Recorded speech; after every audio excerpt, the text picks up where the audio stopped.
Hey everyone, and welcome to This Explainer. I am so stoked you're here today, especially our 8th grade viewers out there.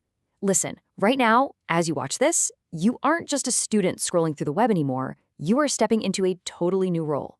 You're about to become a digital detective. Today, we're diving into an absolutely vital investigation. We're going to tackle one of the most important skills you'll literally ever learn, for schoolwork, for your future career, and honestly, just for everyday life: how to figure out what's actually true on the internet. Okay, let's dive into this with a quote from Proverbs 14:15.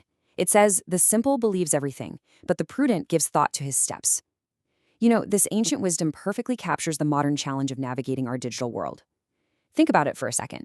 The simple person, they just scroll through a feed and accept whatever a random video or post tells them.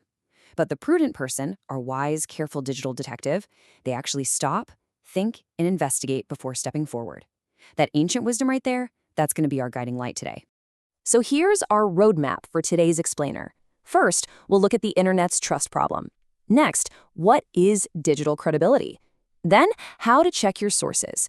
After that, rating real-world examples. And finally, education grounded in morality. By the end of this, you'll have the exact tools you need to filter the real truth from all that online noise. All right, Section 1, the internet's trust problem, the Wild West of the web. We call the internet the Wild West for a very specific reason, guys. There is literally no internet police force stopping someone from publishing a complete lie. The internet constantly mashes together facts, opinions, and outright false claims, and honestly, they all look exactly the same on your screen.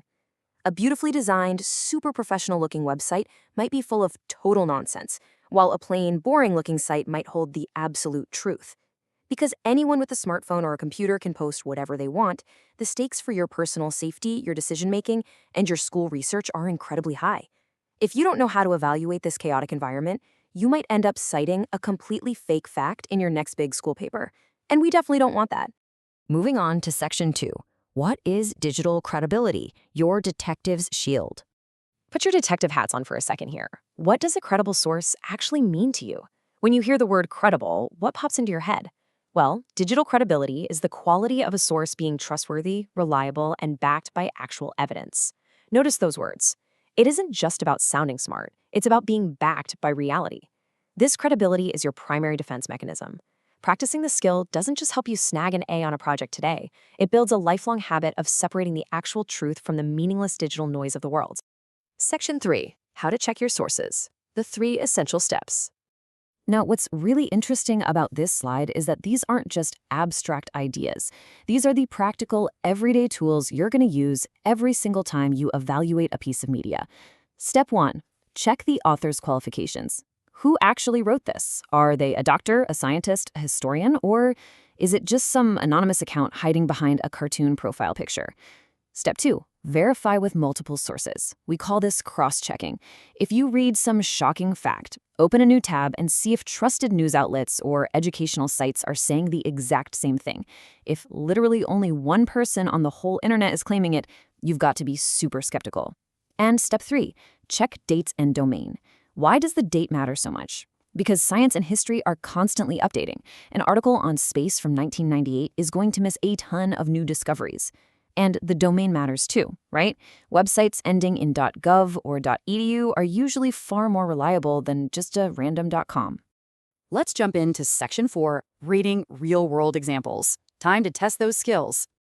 All right, let's shift the energy up a notch and test out that new digital detective toolkit of yours. Here's our first scenario. You're scrolling online and you see a viral post claiming, "Drinking lemon water cures all illnesses." Think about our 3 steps. Is this credible? I'll give you a second to apply your critical thinking here.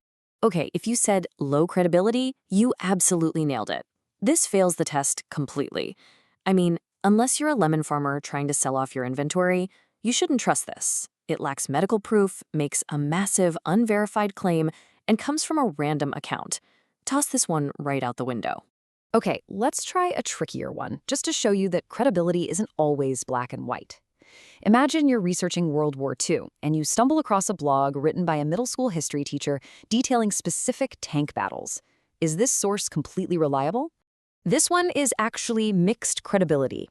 Why? Well, the author is a teacher, which definitely gives them some solid qualifications. They probably have some really valuable, accurate insights. But it's still just a personal blog. They might have accidentally gotten the specific date or location wrong. So while it's a fantastic starting point, the prudent detective absolutely must cross-check those facts with academic or museum sources, just to guarantee accuracy. Let's look at our final scenario.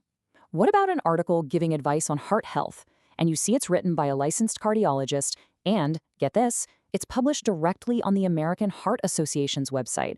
What do we think? Boom! This is what we call high credibility. This is literally the gold standard of research. The author has high-level qualifications, they're an actual heart doctor, and the domain, the publisher, is a highly reputable, well-known organization. These two factors combine to create a source you can completely, 100% trust for your research. Great job on these detectives. And that brings us to Section 5, Education Grounded in Morality, the foundation of knowledge. So the crucial point is, why do we even care about all of this? It really comes down to the core HeroesMart Academy philosophy. Think about education without morality for a second. You could be the smartest person in the room, knowing how to research perfectly. But if you lack a moral compass, what's the point? Being highly educated is totally pointless if you make choices that end up hurting yourself and others. But education with morality, that is the ultimate goal. When you intertwine biblical morality with your education, you gain true wisdom. You use your new digital skills to actually seek the truth and make choices that bring spiritual peace. And this brilliantly illustrates what we see in Romans 8:6-7, which promises peace of mind to everyone who keeps their mind spiritual. Think about how stressful the internet can be sometimes. All the arguing, the fake news, the scams, it can be exhausting. But when you stay spiritually grounded, when you apply prudence to what you consume and use your education for good, it brings true peace of mind to your life. We see this happen every single day when people engage deeply with truthful, moral learning. So I'm going to leave you with this final, challenging question. The very next time you open your web browser or launch a social media app, what kind of person are you going to be? Are you going to be the simple person who blindly believes everything the screen tells them? Or will you be the prudent digital detective, using your moral compass and your brand new skills to test the noise and find the real truth? The choice is entirely up to you. Thank you so much for joining me on this explainer today. Stay curious, stay prudent, and I'll see you next time.